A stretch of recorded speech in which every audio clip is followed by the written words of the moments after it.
Qual é a diferença entre ideologia e cultura?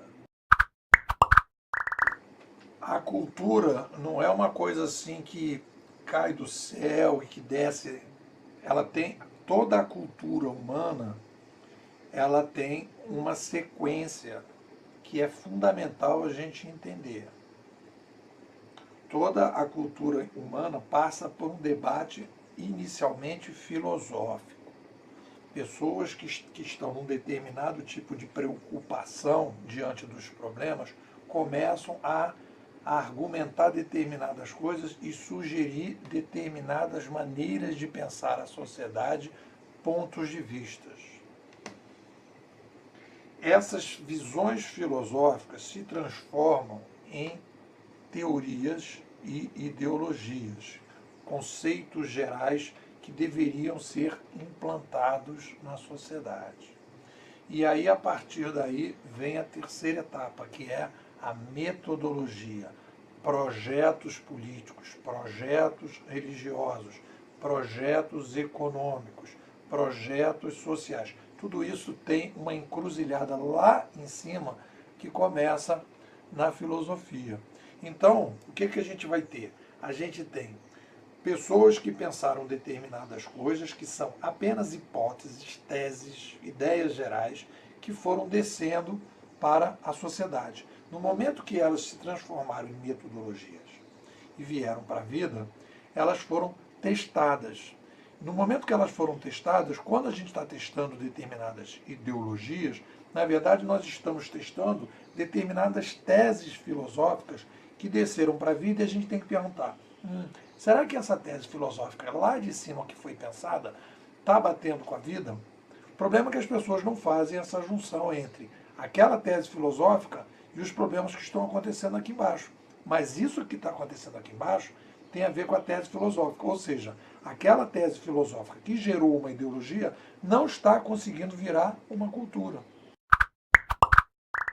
Então, o que a gente tem que dizer é o seguinte, uma ideologia é uma tese, é uma proposta, é uma hipótese que esta ideologia ela vai ser testada pelas pessoas e as pessoas vão dizer, esta tese, e são as pessoas que vão dizer, esta tese que você está propondo, essa ideologia legal. Então, como é que a gente vai fazer uma medição se uma ideologia pode, né, virar uma cultura? A gente tem que ter alguns pré-requisitos para dizer que uma determinada ideologia que veio de uma filosofia, que veio de uma ideologia, e aí vai dizer, poxa, virou uma cultura, como é que a gente vai poder dizer que as pessoas, que a natureza humana, que a forma de trabalhar, que o tempo vai mostrar esse processo? Então tem alguns pré-requisitos que são fundamentais para a gente poder dizer, olha, aquelas teses, aquela ideologia, aquele conceito geral conseguiu virar uma cultura.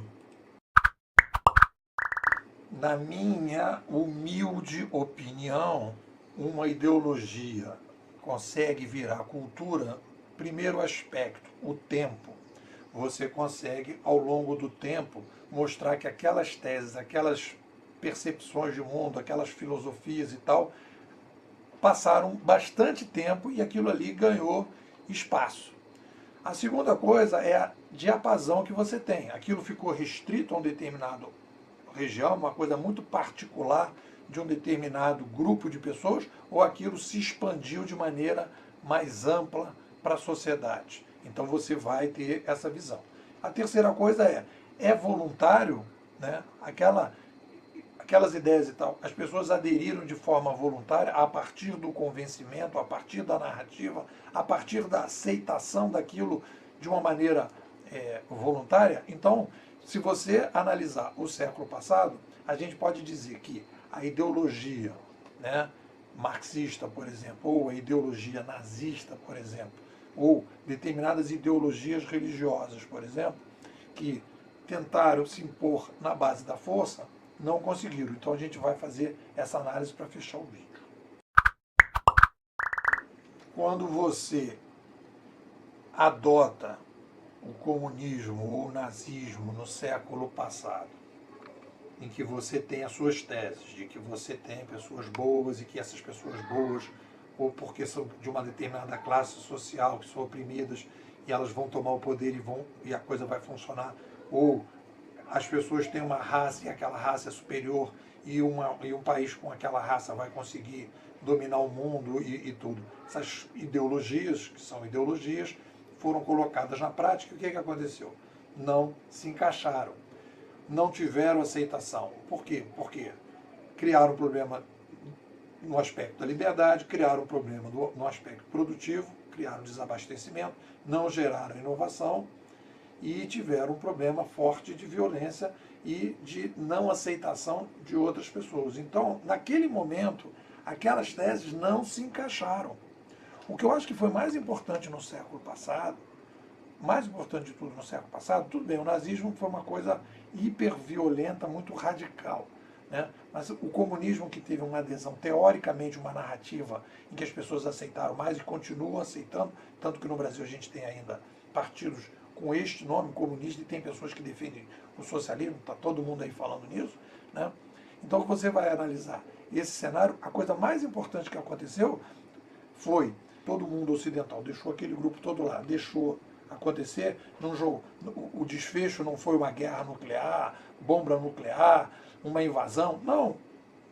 Tá aí, vocês estão aí, fiquem aí. O que aconteceu? Aos poucos, o próprio processo interno foi se corroendo por dentro. Não foi ninguém que veio de fora, invadiu e disse, olha, agora vocês não podem mais fazer isso. Acabou a brincadeira, a gente agora invadiu aqui. Não. Deixaram acontecer e o que aconteceu? O próprio ambiente centralizado de problema de abastecimento, de liberdade, de violência, de prisões políticas, de trabalhos forçados, etc. Das pessoas não poderem sair, aquilo as pessoas disseram, não é uma cultura que eu estou a fim de praticar. Não é uma cultura que dá para a gente construir. E aí, a partir daí, aquela tese que foi construída filosoficamente lá na frente, não vingou.